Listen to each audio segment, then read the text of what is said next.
Olá, pessoal. Vocês conhecem algum bebê luminoso e que dá choque? Não?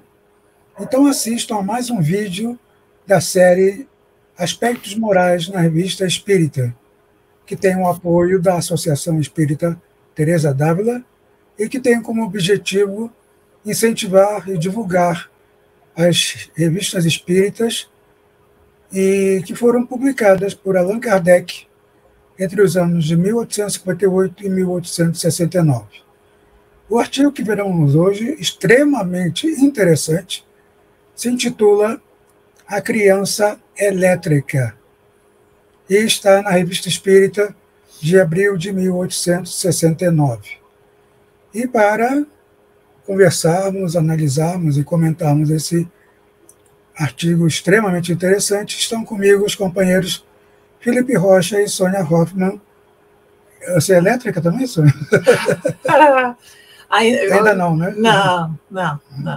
Nem pretendo ser. Olá, pessoal. Tudo bem? Espero que todos vocês estejam bem, sem eletricidade, sem curto-circuito nenhum. E aqui nós estamos justamente para conversarmos sobre esse artigo, que é uma continuidade de tantos outros que nós vínhamos e estamos estudando ao longo do tempo, e que cada vez mais vem nos dizendo e nos mostrando o quanto a revista espírita tem e aborda temas diversificados e temas bastante relevantes assim, para o nosso estudo.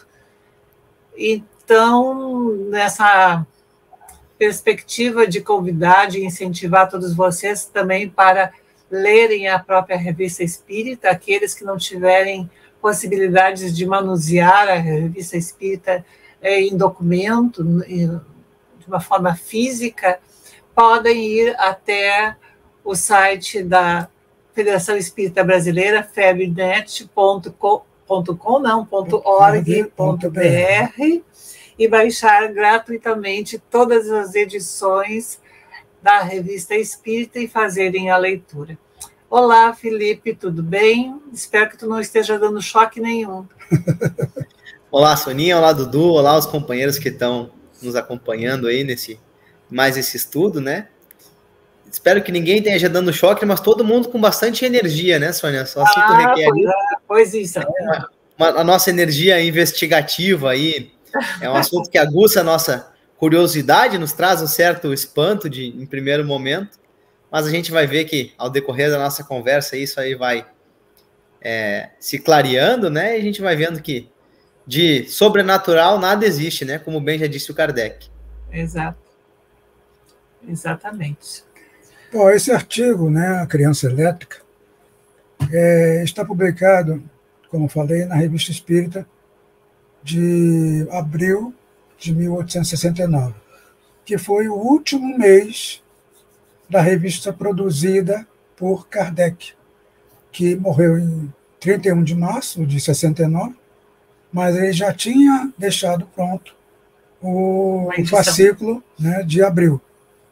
Né? Então, esse artigo ainda foi da lavra separada, compilada por Kardec. E se trata de um fato que ocorreu num vilarejo da França, não diz a data exatamente, mas deve ter sido por ano de ou 1969 ou 68. Né?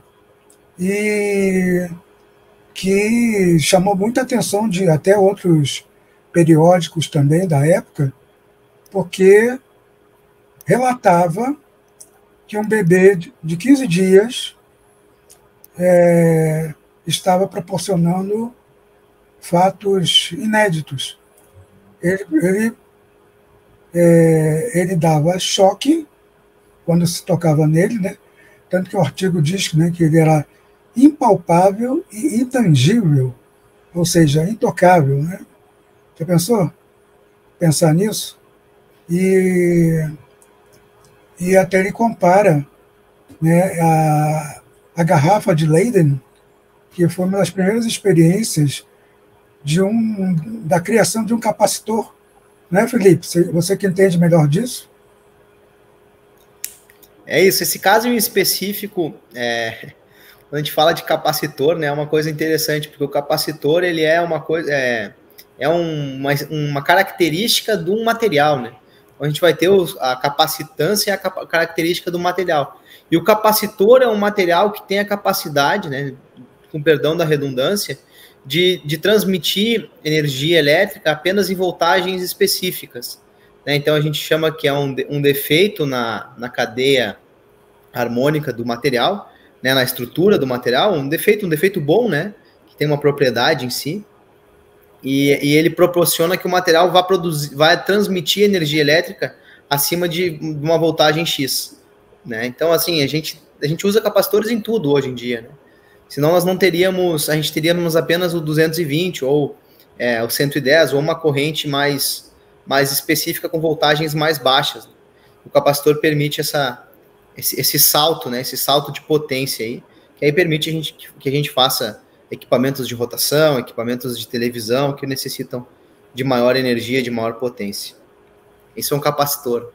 É uma pecinha pequenininha, mas que tem essa propriedade. Então, esse bebê, além de dar choque, ele emitia eflúvios brilhantes nas extremidades, né, das mãos e dos pés.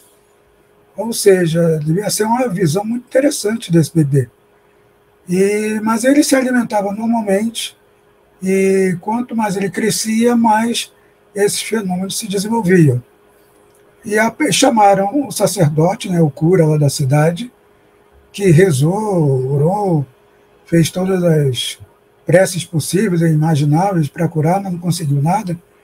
Chamaram um médico que examinou ele pelo verso e pelo avesso, também nada encontrou, e até um espertalhão apareceu lá para os pais, né, que até então eram tidos como honestos, né, extremamente honestos, para propor que levassem o garoto às feiras para exibir, né, aquela criança e ganhar 200 francos por mês. Só que o negócio não saiu porque os pais queriam mais 2 francos diariamente para acompanhar o bebê. Então, o negócio não saiu. Aí a gente ficou em dúvida se isso foi uma ironia colocada no artigo ou se foi verdade mesmo, né? Exato. Porque o negócio não vingou, né? Ainda bem, né? Senão ia explorar o bebê por fenômenos que o Espiritismo depois explicava, né? Explicou direitinho. Né? Agora, vamos pensar na vida diária dessa criança, não é? Dessa relação com os pais e dessa relação também que era mantida com outras pessoas, porque certamente ele chamava muito a atenção. E aqueles pais também ficavam muitas vezes perplexos diante daquela situação. Como é que isso poderia acontecer? Não é? É claro que o artigo não fala se o menino, assim, ele demonstrava alguma dor, alguma questão assim, não é? Então, não se pode dizer se a corrente elétrica que tinha nele lhe causava dores ou se o quanto ele entendia que isso acontecia, não é? Mas... Não, eu tenho um fato curioso, que ele tinha 2 irmãozinhos, né? Um de 4 e 5 anos, que não tiveram nada, não tiveram nenhuma manifestação, né, mais estranha, ou desse tipo, né, que esse menino apresentou já desde bebê. Mas logo em seguida a gente vai entender muitas dessas questões, como o Felipe abordou. Não existe questões sobrenaturais dentro do Espiritismo, tudo tem uma explicação e bastante lógica. Mas nós temos que procurar, buscar essas explicações. E foi o que aconteceu no momento em que o espírito instrutor, um dos espíritos instrutores, ele dá uma comunicação e informa por que é que esse episódio estava acontecendo. Vou aproveitar a deixa, então, e vou ler esse pedacinho, tá, Sônia e Dudu? Sim. Então, o espírito inicia assim, o guia inicia assim, guia instrutor. Como temos dito frequentemente, os mais singulares fenômenos se multiplicam dia a dia, para atrair a atenção da ciência. O menino em questão é, pois, um instrumento, mas não foi escolhido para esse efeito senão em virtude da sua situação criada em seu passado. Por mais excêntrico que seja, em aparência, um fenômeno qualquer, produzido num encarnado, tem sempre como causa imediata a situação inteligente e moral desse encarnado, e uma relação com seus antecedentes, já que todas as existências são solidárias. Sem dúvida, é um assunto de estudo para o que os testemunham, mas secundariamente, é sobretudo para aquele que dele é o objeto, uma aprovação ou uma expiação. E se perguntam, Sônia, uma criança, né, um bebê, já pode estar passando por uma aprovação? Uma aprovação e uma expiação acontecem em qualquer fase do desenvolvimento humano, seja criança, seja jovem, seja adulto, seja idoso, qualquer momento é um momento da prova ou da expiação. Principalmente quem habita aquele bebê ali é um espírito. Exatamente. Né, já com muitas existências nas costas. Né? É. E até se refere também ao passado dele, a última existência dele como taumaturgo. Ou seja, ele foi um milagreiro que explorou muito essa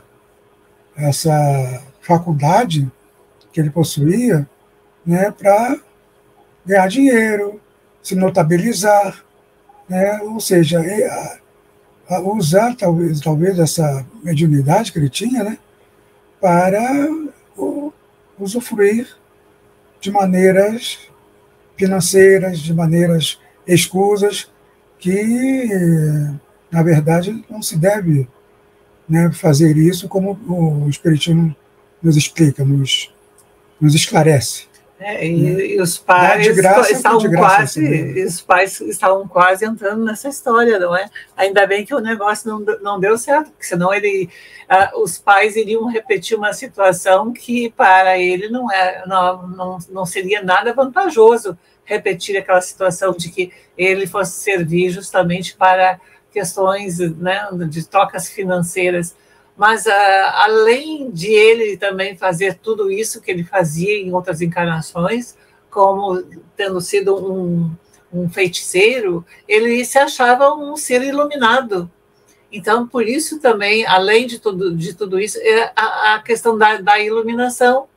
Ele achava que ele tinha algumas coisas que ele poderia fazer naquela encarnação dele, que ele se considerava um santo, um ser iluminado, e não era absolutamente nada disso. Mas porque a gente sabe que mediunidade não tem a ver com grau moral, não é? A questão moral, a questão da moralidade não está vinculada diretamente com a ter ou não ter mediunidade. É claro que nós temos de entender que a mediunidade e moralidade têm a ver no momento da prática, como é que eu vou disponibilizar e o que eu vou fazer com essa mediunidade que eu tenho e como é que eu vou compartilhar com as demais pessoas.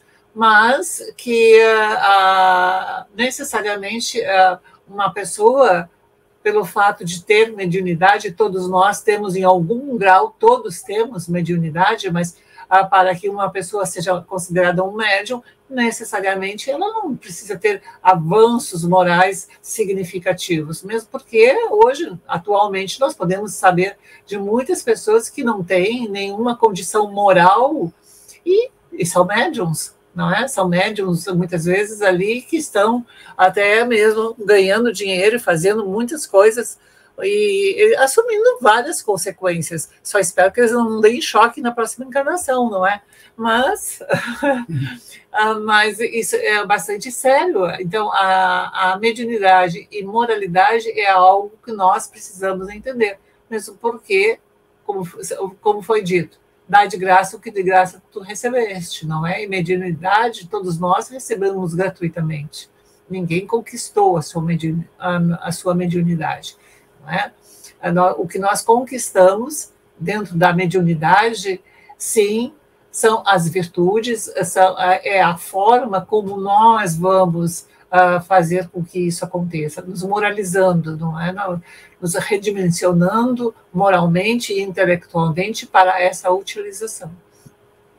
Falando um pouquinho de ciência, Sônia, voltando um pouquinho para o lado curioso da cena, né? A gente começou falando de capacitor ali, mas é legal lembrar que nessa época a humanidade ainda não tinha total conhecimento das leis elétricas, né? E não se imaginava que o corpo humano produzisse tanta eletricidade. Toda a contração muscular que nós fazemos, então cada músculo que nós mexemos, né? Nós estamos utilizando da eletricidade, né? Dentro do nosso organismo. Então são através da hidrólise dos íons de cálcio que o músculo contrai, se aproximam as fibras umas das outras, né? E é interessante que o quanto a gente se desenvolveu nesses últimos tempos, muito por conta de casos semelhantes, né, que foram demonstrando que o organismo tinha propriedades eletrônicas, né? Por exemplo, quantas fisioterapias a nossa fisioterapeuta aí pode nos falar, né? Quantas fisioterapias são feitas através de impulsos eletrônicos, né? Que fazem os músculos contrair. A gente tem várias terapêuticas hoje relacionadas a isso, né? Também na parte dos implantes, né? Quantas pessoas a gente conhece que, puxa, vai chover, eu já sinto dor lá no meu joelho que eu tenho um implante. Isso nada mais é que uma diferença de potencial eletrônico, né? Que na hora do organismo transmitir os sinais eletrônicos, os pulsos eletrônicos, né? Através dos nervos, ele tem uma diferença de potencial naquele metal e a pessoa acaba sentindo dor ali. Então nós temos muitas propriedades eletrônicas, né? E essa criança aí veio com uma propriedade avantajada, mas não é nada sobrenatural, impossível, é algo que não seja da natureza humana. Não, a gente possui propriedades eletrônicas, né? Não tão avantajadas como essa criança aí, mas não é nada que seja impossível de se acontecer ou que não esteja relacionado ao nosso corpo físico, né? Nós temos animais, inclusive, como bem diz o texto ali, né, Dudu? Peixe frito, né, Dudu? Peixe frito. É o peixe elétrico. É o elétrico que se fritou a si mesmo. É o peixe elétrico e uma espécie de enguia que só tem aqui na América do Sul, né? Gimnono, o nome do bicho, né? Do peixe. E é interessante isso, né? Mas, voltando ao que o Felipe vinha falando, dessa questão, né, dessa capacidade elétrica que todos nós temos no nosso organismo, e isso é bastante... nós podemos ver diariamente, muitas vezes as pessoas tocam em alguma coisa e dizem, olha, eu estou elétrica hoje, não é? Elas até parece que sentiram algum choque, ou quando botam a mão em um determinado metal, ou até muitas vezes ali o cabelo dá aquela eletricidade assim, né? Parece que está assim o cabelo meio... aquela eletricidade que existe no organismo. Então, muitas vezes nós podemos pensar que esses atritos todos podem estar acontecendo, essas descargas. Quem, infelizmente, já passou pela situação de ter um herpes zoster, não é, que possa estar nos assistindo, certamente vai poder também dizer o que é que sente quando tem um herpes zoster. Eu já passei, não é nada boa. É terrível, porque dá realmente uma questão assim de que parece que está passando uma corrente elétrica dos pés à cabeça. Vai, né, rapidamente. Mas é exatamente isso que o Felipe vem trazendo, essas conexões, as sinapses, e que vão acontecendo todas assim, e que vai dando esses estímulos energéticos e elétricos no organismo. Então, isso é plenamente possível, e nós somos justamente isso, essa carga elétrica total aí.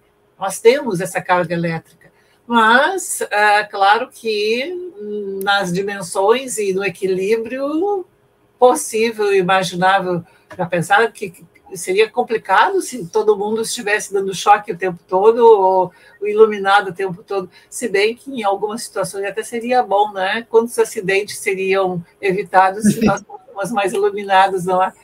Não iluminados espiritualmente, mas iluminados fisicamente, porque daí seríamos fosforescentes e muitas coisas no escuro não iriam acontecer, não é? Aliás, o texto fala disso também, né? Que o berço, ele geralmente ficava envolto, né, numa nuvem fosforescente, esbranquiçada, e que esses fenômenos aconteciam mais à tardinha e à noite. E por isso eram muito mais visíveis, né? Essas faíscas, né, esses eflúvios brilhantes que saíam das extremidades do bebê. E o instrutor, ele ressalta uma coisa interessante, né, que é um fenômeno que tem a parte da inteligência, da ciência, como o Felipe já esclareceu, e a parte moral, né, que nós vemos falando até aqui. E até o instrutor alerta que se ele crescesse, se desenvolvesse, ele podia chegar a ser um falso profeta, né? Mas não chegaram a acompanhar, né, o destino dessa criança. O relato só vai até aí. E realmente, né, se ele foi, e como o escritor falou, que tudo isso está ligado ao passado.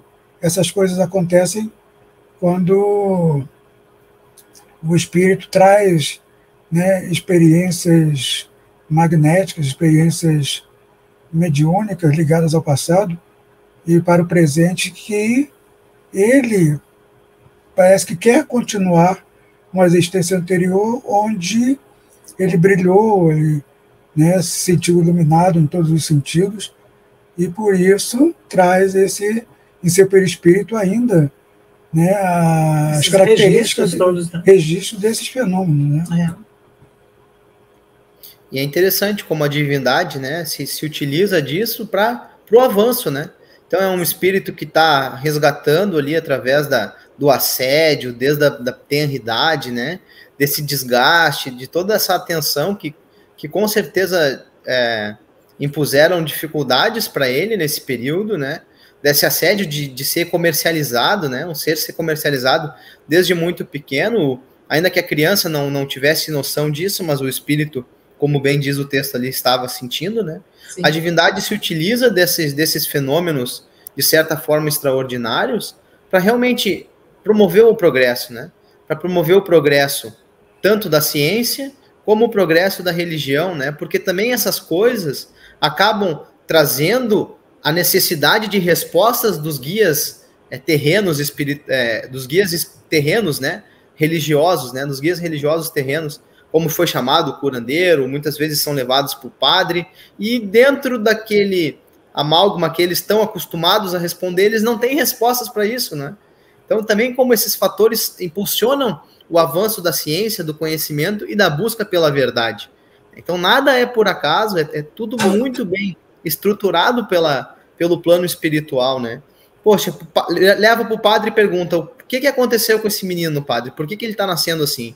Aí até está dito no texto, né? Ou vai dizer que é uma marca, um dedo de Deus, um selo de Deus, ou tem algum acordo com o demônio ali, o pai deve ter pecado, a mãe. Explicações que não nos consolam, que não nos trazem tranquilidade, né? E que levaram levaram a descrença a muitas religiões, né? Então a ciência vai avançando e vai necessitando estudar isso e vai se confrontando com o ponto religioso, e o espiritismo vem unindo esses três pontos, né? Ciência, filosofia e religião, e nos dando uma explicação que engloba todos esses pontos e faz sentido para todos eles, né? Isso também é um ponto interessante da gente observar, que esses casos eles são trazidos justamente para isso, e não é à toa que o Kardec botou na Revista Espírita, né? Vamos imaginar, agora, claro, agora é somente uma questão de especulação da nossa parte, porque a gente não sabe como foi o crescimento dessa criança, mas a gente não sabe o quanto perdurou todo esse processo e se isso teve uma continuidade depois, mas tenha sido a questão que tenha sido, não é? Vamos que ele tivesse prosseguido com essa situação de estar elétrico e de também ter pontos luminosos.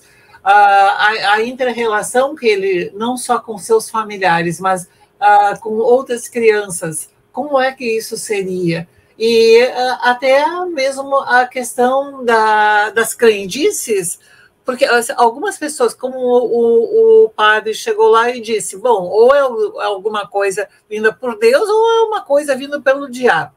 Então, vamos pensar, né? Se muitas pessoas pensarem que ele é um ser iluminado, que veio, que Deus deu a ele todo um dom, alguma coisa assim. Então, ele já iria sofrer, porque ele também teria de ter uma responsabilidade que nos parece que moralmente e intelectualmente ele não angariou em função do seu próprio passado, e que tanto é que ele veio em prova e expiação, não é? Ele não estava com uma moralidade tão grande assim. Mas, e se as pessoas estivessem pensando, bem, não é de Deus, mas é uma questão vinda pelo demônio, pelo diabo, não é? Que muitas pessoas naquela época ainda tinham muito dessas crendices, e embora hoje ainda algumas pessoas tenham também essa questão toda. Essa criança seria simplesmente mantida em uma marginalidade. Ela iria também sofrer, porque ela estaria sendo afastada do convívio de outras pessoas. Não é? Ele estaria sendo apontado o tempo todo como sendo aquele que tinha sido ou escolhido pelo Deus ou pelo diabo para fazer alguma coisa. Isso seria um sofrimento para ele, porque ou ele não poderia dar uma resposta positiva, e tanto é que o espírito protetor disse que certamente se ele fosse explorar essa questão profética, ele seria um falso profeta, né? Ele seria um falso profeta por quê? Porque eles já sabiam, os espíritos instrutores sabiam que ele não tinha condição moral de fazer profecias. Então, mesmo que ele fosse fazer profecias, seriam falsas. E isso seria mais uma questão, mais uma consequência bastante séria para a sua próxima encarnação. Muito comprometedor. Iria comprometê-lo, né? Então, de qualquer maneira, nós temos de entender aqui a forma como a grande responsabilidade que tem esses pais, e se nós formos pensar no dia a dia, a grande responsabilidade que tem os pais ou aquelas pessoas que têm a função paterna e a função materna junto com uma criança, no sentido de levar para uma evangelização, no sentido de dar valores morais, de trabalhar com valores morais e valores intelectuais, justamente para que desde a fase infantil possa ser desenvolvido já todo um processo de conexão com a espiritualidade maior, com Deus, com as leis divinas, não é? Com as leis que estão escritas em cada um de nós. Nós estamos chegando no finzinho, mas eu me recordo assim de que quando era criança, né? Acho que todos nós passamos uma situação parecida. A mãe dizia assim, né? Tu quer chamar a atenção, te pinta de vermelho. Esse menino, parece que a divindade falou assim para ele, tu quer chamar a atenção, então tá bom. Na próxima tu vai vir colorido ali, tu vai vir iluminado. Todo mundo vai prestar atenção em ti, pode deixar. Brincadeiras à parte aí, né? A gente sabe das leis que interligam as nossas encarnações, né? E uma sempre vai ter reflexo na outra, e esses casos invariavelmente estão conectados com encarnações anteriores, como a gente bem viu, né? Eu deixo aqui o meu abraço e a gente possa se encontrar na próxima aí com mais um tema gostoso da gente tratar. Até agora, mais. brincando mais um pouquinho, naquela casa não havia escuridão, né? Sem dúvida. Então, a todos vocês, um abraço e saudações bastante iluminadas. E até o próximo encontro. E peço a vocês novamente para comentarem, darem o seu like, nos ajudarem a compartilhar este vídeo para que mais pessoas entendam, compreendam esses fenômenos e saiam por aí falando a coisa certa. né, e não fake news sobre fenômenos espíritas. Abraços energéticos para todos e não elétricos, e até o próximo vídeo. Vou fazer só uma repescagem aqui. A gente está deixando no link, na descrição do vídeo, um site que é possível verificar as revistas que citam nesse artigo, tá? Então, essa revista de La Meurier, ela é uma revista bem famosa, tem registros ali de 1850 até 1929, a revista que o Kardec faz referência. Um grande abraço e até mais. Até.